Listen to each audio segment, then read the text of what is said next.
Oke bosku, assalamualaikum warahmatullahi wabarakatuh.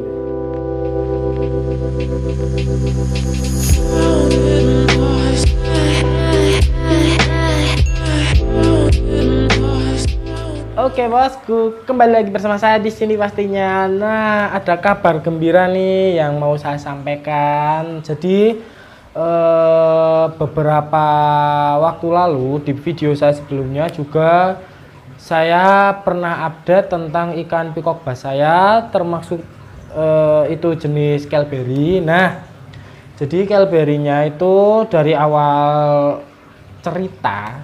Nah, ini awal ceritanya.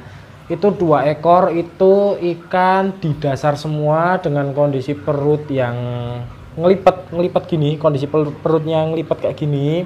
Itu nggak bisa berenang, mau dikasih arus kenceng pun juga nggak mau berenang, ataupun dikejar sama dibully sama arwana atau dibully sama pibas yang lain, itu juga ikannya tetap mojok diem, itu nggak mau gerak. Dan pada akhirnya 1 ekor sudah mulai aktif berenang, walaupun itu masih agak goyang-goyang, berenangnya masih agak aneh. Tapi alhamdulillahnya itu sampai sekarang itu ikannya masih sehat, tambah aktif, tambah gesit juga berenangnya. Itu yang pertama, yang sembuh pertama. Dan kabar baik kedua itu yang satunya lagi. Di video sebelumnya itu masih ikannya masih di dasar, nggak mau renang sama sekali lah intinya. Itu sama kondisinya sama semua. Alhamdulillahnya beberapa waktu lalu, sekitar semingguan yang lalu, setelah saya amati itu ikannya sudah mulai aktif bosku, sudah mulai tiba-tiba renang. Nah, itu yang bikin saya heran bosku, ikannya tiba-tiba berenang ke atas terus muter, tapi cuma sepersekian detik terus ke dasar lagi. Nah, itu saya 2 hari pantau terus ada perkembangan apa tidaknya. Ternyata setelah saya kasih pakan juga itu ikannya semakin aktif bosku, walaupun dengan kondisi perut ya masih ngelipet, masih habis lah perutnya, masih habis. Tapi untuk si ikan itu ngejar pakan, itu ikannya mantap, sampai makan lahap banget. Itu alhamdulillahnya sampai sekarang ikannya sudah aktif nih, ada di sini nih bosku nih. Ini pas banget nih. Nih, yang belakang. Oke, kelberry yang belakang itu. Nah, ikannya itu mulai aktif banget sampai sekarang ini, dikasih arus kenceng pun ikannya tetap stabil di tengah, tanpa arus pun juga ikannya stabil di tengah ya bosku. Ini kabar baiknya. Jadi 3 bulan atau 4 bulanan lebih ikannya di dasar. Itu yang saya takutin itu cuma satu, kalau ikannya ya faktor alam juga, takutnya itu ya bosku. Tapi alhamdulillahnya ikannya 2 ekor itu sembuh semua dan ikannya aktif semua, sehat. Ini perutnya juga sudah mulai normal lagi. Soalnya saya juga beberapa waktu lalu juga saya sharing ke sana, sharing ke sini lah, ke sana kemari pokoknya lah. Itu banyak yang bilang itu masalah pencernaan, ada yang bilang kena cacingan, terus gelembung renangnya pecah dan lain sebagainya bosku. Jadi karena memang ini baru pertama kali saya alami ikan saya terjadi seperti ini, itu saya nggak langsung ambil kesimpulan bosku. Tapi di sisi lain saya ya seperti yang saya sampaikan di video-video saya sebelumnya juga, itu saya lebih rutin ke perawatan airnya ya bosku. Jadi untuk durasi water change yang awalnya itu seminggu sekali, itu saya sekarang bisa seminggu 2 kali bosku. Walaupun ini seminggu makan cuma 1 kali, tetap rutin 1 kali ya bosku. Untuk pengobatan ya cuma rutin ganti air saja bosku, buat jaga parameter airnya lah. Dan mungkin buat teman-teman yang masih ngalamin kejadian sama seperti saya itu, kalau ini pengalaman saya pribadi ya, ini jadi kalau saya tetap kasih makan seminggu sekali, kadang seminggu 2 kali dengan porsi tertentu ya bosku. Ini kalau saya perut sekenyang-kenyangnya, nggak nyampe yang gede banget, tapi ya setengah gemuk lah. Itu kalau saya porsi pakannya seperti itu ya bosku, nggak nyampe yang over banget, ataupun sampai ada sisa makanan, mungkin makanan hidup atau dari lele potong, lele filet, itu saya nggak pernah sampai makanan itu tersisa ya bosku. Dan yang terpenting itu pasti buat jaga parameter airnya ya bosku, kalau menurut saya ya. Dan yang terpenting itu jangan buru-buru buat ambil kesimpulan. Maksudnya misal ikan kalian itu kena penyakit white spot, atau mungkin sama seperti punya saya, atau mungkin body root yang selaput-selaput putih itu kalau saran saya sih coba dulu deh buat jaga parameter airnya bosku. Jadi caranya kalau saya sih, tiap ikan saya kena penyakit atau apapun itulah, white spot, terus ikannya mutih, nah itu saya nggak langsung kasih obat.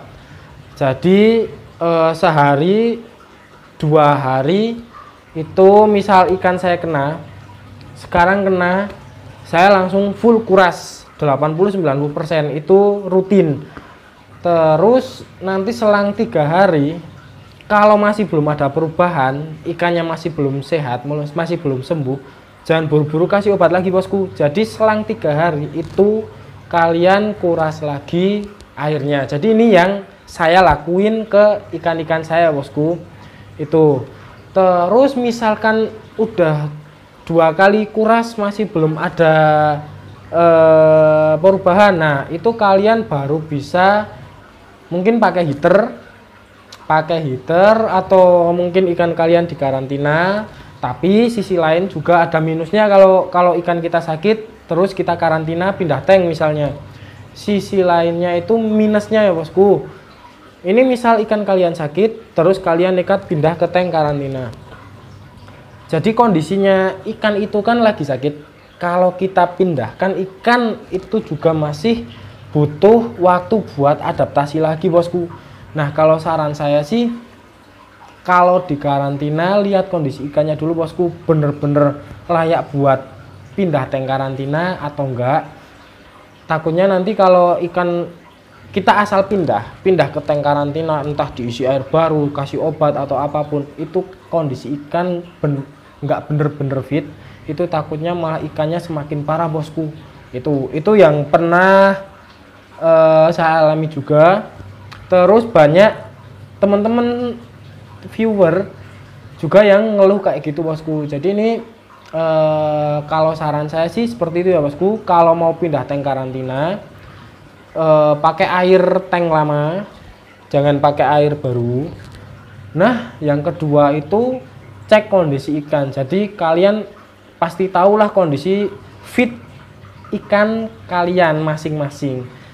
Entah ikan itu nguncup atau cuma mojok di atas, di bawah, itu kalau memang udah kondisi kayak gitu, kalau saya sih nggak berani buat pindah ke tank karantina ya bosku. Jadi biar ikannya di sini, kalau memang bisa sembuh biar sembuh sendiri gitu bosku, kalau saya bosku. Nah faktor yang lain ini masih banyak yang tanya tentang filterasi. Nah kalau filterasi sih mungkin dari saya sebelumnya juga pernah saya bikin konten ya sebelumnya tentang filtrasi yang saya lakuin, yang saya bikin ke semua tank saya bosku. Jadi di sini semua filtrasinya juga sama. Ini yang saya lakuin ke ikan-ikan saya, dan alhamdulillahnya sampai sekarang ikan saya juga masih sehat semua, aman semua tanpa heater. Walaupun ini di lereng Gunung Sindoro Sumbing itu ya suhunya lumayan dingin lah, apalagi ini tempat saya ini juga berada di gudang rumah saya. Atasnya itu buat ya ngejemur pakaian tanpa pintu, alias angin langsung masuk ke dalam gudang ini bosku. Jadi kalau malam itu dinginnya juga lumayan. Dan teman-teman yang belum pernah main ke sini, yang baru pertama main ke sini juga banyak yang sering ngeluh dingin terus minta izin ke kamar mandi. Nah, seperti itu bosku. Jadi kondisinya pasti kalau ikan-ikan saya itu di bawah 24 derajat ya bosku. Kalau malam, kalau siang pun nggak bisa naik sampai 24, itu nggak bisa bosku. Walaupun ini kondisinya musim panas, itu nggak bisa sampai 24 derajat karena saya sudah sering ukur pakai termometer digital ya bosku. Ya mungkin untuk keakuratannya yang pernah pakai termometer digital, kalian mungkin juga bisa kira-kira lah. Jadi seperti itu bosku. Ya mungkin untuk update saya kali ini ya buat mempersingkat waktu juga, ini kondisi ikan-ikan saya bisa kalian lihat sendiri di sini ya bosku ya. Nih ikannya alhamdulillah sehat walafiat semua, walaupun nih si arwananya mutih nih, bagian dari atas sampai belakang nih, dari depan sampai belakang nih mutih, sisiknya mutih. Itu menurut saya sih di sini ikannya rutin banget buat si arwana golden red ini apa namanya kena putih kayak gitu. Tapi ya seperti yang saya sering bilang bosku, ini ikan nggak pernah saya kasih heater, nggak pernah saya kasih obat untuk sekarang, nggak pernah saya kasih garam, obat-obatan apapun. Jadi ikan saya cuma rutin buat water change aja bosku. Oke. Dan ikannya masih aktif kok, ikannya aktif, makan juga lahap, pakan jangkrik atau pakan hidup, pakan fillet itu juga ikannya nyambernya kenceng nih si arwana, karena memang nih preman di sini bosku. Jadi ya ikannya alhamdulillahnya masih aman semua, sudah semakin gede-gede nih. Si temensisnya juga nih udah masuk 25 cm. Setahunan kok masuk 25 cm dari 19 cm. Aduh lama banget. Nggak apa-apa, yang penting kita tetap semangat buat ngekip ikan kesayangan kita pastinya bosku. Oke, dan mungkin cukup sekian saja ya bosku. Ini sedikit absen karena memang banyak yang tanya nih, Bang absen kondisinya sekarang itu seperti apa, karena saya juga ngalamin hal yang sama seperti punya abang gitu. Nah jadi ini untuk absen kali ini alhamdulillahnya ikannya sudah mulai sehat semua. 2 ekor Kelberry ya bosku, ini ikannya sudah fit dan sudah sering flaring lagi. Pokoknya ini suatu kebanggaan juga nih, masih bisa pertahanin ikan kesayangan saya dengan cara saya sendiri ya bosku. Ya mungkin kalau kalian juga ngalamin hal yang sama dengan penanganan kalian sendiri itu juga nggak apa-apa. Kalau ini kan saya cuma sharing pengalaman pribadi saya, jadi kalau kalian juga punya pengalaman tentang mengatasi white spot atau intinya penyakit Picobus lah, itu kalian nanti bisa sharing di kolom komentar. Kita sharing bareng-bareng di sini ya bosku tentang seputar perawatan ikan Picobus pastinya. Oke. Dan tak lain lagi buat teman-teman yang baru gabung di channel saya, yuk jangan lupa dukung terus channel saya menuju 10.000 subscriber, karena tanpa dukungan kalian juga mosok saya dukung sendiri ya nggak bisa kan. Oke, pokoknya dukung terus channel saya dengan cara subscribe di bawah sini, karena yang namanya subscribe itu gratis bosku. Dan jangan lupa aktifkan notifikasi lonceng yang ada di sebelahnya agar kalian nggak pernah ketinggalan update video terbaru dari channel saya tentunya. Oke bosku, dan apabila ada pertanyaan pastinya jangan lupa kalian tanyakan di kolom komentar ya bosku, atau bisa kalian cek lewat Instagram saya yang selalu saya sertakan linknya di kolom deskripsi. Oke bosku, cukup sekian. Apabila ada salah kata dari saya minta maaf sebesar-besarnya, dan wassalamualaikum warahmatullahi wabarakatuh.